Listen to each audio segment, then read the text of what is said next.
Mike Detillier along with John Fourcade. And we're going to go right to my early mock draft and my first one of 2015 of who I think will go in round one of the late April NFL draft. Right off the bat, we got the Tampa Bay Bucks. This would not be who I pick, but this is who I think the Bucks will pick. Jameis Winston, quarterback from Florida State. Tennessee Titans with the second pick, defensive tackle Leonard Williams from USC. Jacksonville with the third pick, Randy Gregory, outside linebacker, defensive end from Nebraska. Oakland with the fourth pick, they want speed, and they pick Kevin White over Amari Cooper. Washington with the fifth pick, Dante Fowler Jr., another defensive end, outside linebacker from Florida.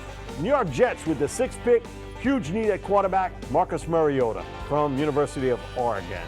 With the seventh pick, the Chicago Bears need a big guy in the middle, Danny Shelton from Washington. The eighth pick, the Atlanta Falcons, they need pressure off the edge, Vic Beasley, outside linebacker, defensive end, Clemson. The Giants, again, pressure from the outside, defensive end, outside linebacker, Shane Ray from Missouri. I think maybe a steal in the top 10. The Rams get Amari Cooper from University of Alabama. The 11th pick, the Minnesota Vikings need help up front. They got to protect Teddy Bridgewater, offensive tackle guard Brandon Sheriff from Iowa. Cleveland with the 12th pick. They were looking for a defensive tackle. Shelton off the board. They picked Andrus Peat, the big offensive tackle from Stanford. And number 13, La'el Collins, offensive tackle guard from LSU. You got to protect your most prized asset you have on the team, and it's Drew Brees.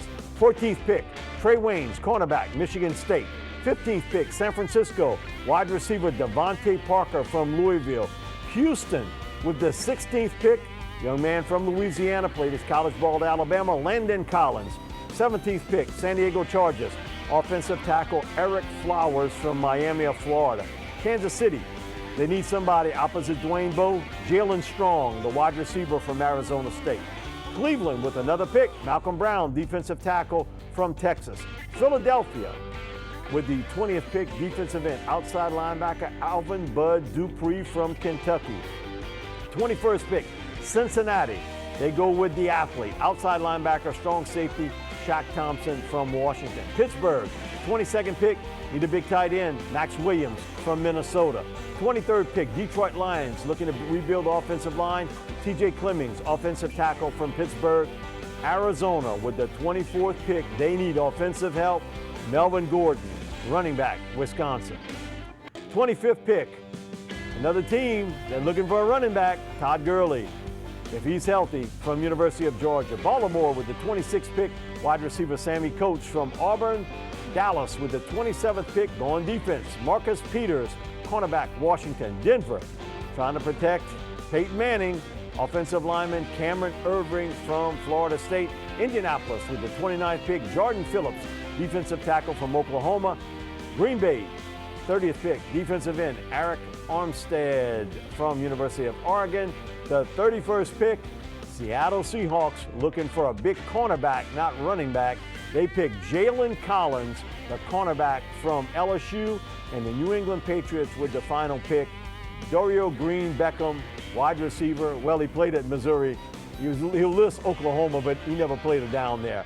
John, just looking at that list right off the bat, we see the run on outside linebackers, defensive ends in the top 12 picks. The two big defensive tackles with Leonard Williams, Danny Shelton, and then those four defensive end outside linebackers pushes the 13th pick to La'el Collins, a big offensive lineman from LSU, to be a guy to help protect Drew Brees. Well, if you got a guy that big and that strong and that good to come off the board, and he's 13th right now, and you're picking, and he's available, I know you need some help on the defensive side of the football from a pass rushing standpoint and maybe a defensive back standpoint, but you don't let a guy like Collins get away if he falls to number 13. You got to protect Drew Brees. I don't know how much time Drew's got left, but whatever other quarterback they got here down in the future, this guy will be here for 10, 12 years to play. And the thing with Collins is I think you could play him inside at guard year one and eventually be the successor to, you know, who plays on the right side, Zach Strief getting up in age. So you got a guy that's a little bit of hybrid player that can play guard but eventually end up at the tackle spot. The most intriguing pick in that is how all these kind of hybrid players are going to go real early, because a Shane Ray, a Vic Beasley, a Randy Gregory, Dante Fowler, they're not quite big enough to play defensive end, and yet you wonder about the speed element as outside linebackers, but one thing all four of them can do, rush the quarterback. Well, that's the thing about football nowadays, Mike. It's changed. I remember growing up, we ain't never heard of you were either a linebacker or a defensive end or a defensive tackle. It was none of this, oh, he's a hybrid. He's a slash guy where he plays stand up, falls off, runs. They called you a defensive end or they called you a linebacker. Nowadays, they got hybrids, and these guys can rush, and these guys can drop backs. They got, they're 250 pounds, 240-something pounds.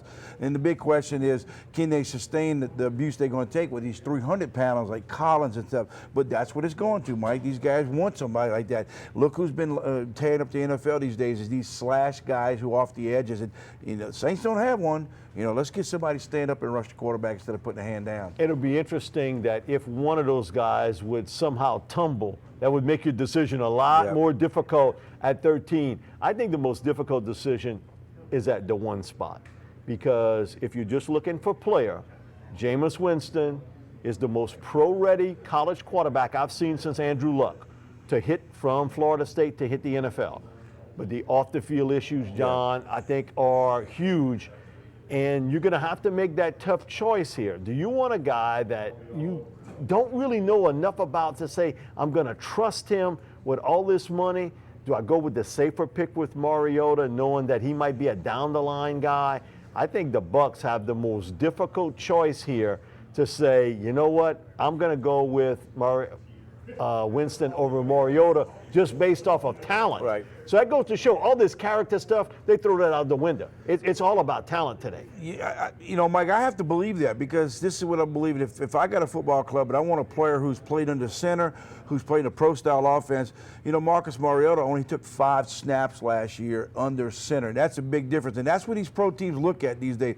Yeah, the guy's a great quarterback. I'm sure he's going to be down the road, but I don't want down the road. And then you're right. You hit the nail on the head. Do you want to take the responsibility of bringing in a guy? You know what? Maybe this guy might come in here and spend 10 years with Tampa Bay and never have a blip on his map of anything wrong. We don't know that yet. We just don't know that yet. He could be exactly what he was at Florida State, and a guy that somehow has been like a magnet for trouble. Anything happening, he's been around that. The second pick in the draft, to me, is the best player. I think Leonard Williams, the defensive tackle from SC, is the best player out there, and I think he's got a huge ceiling as a player.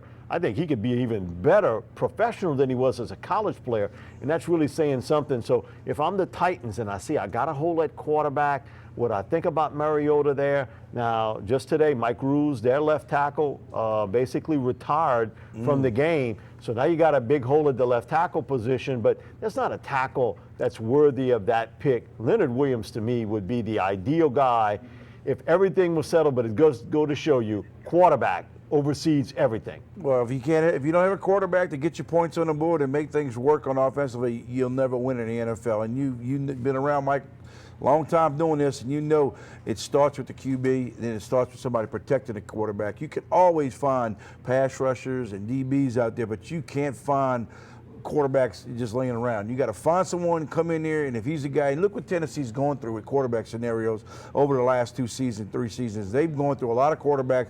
I don't know what Tennessee's going to do, but I'm not passing up Williams.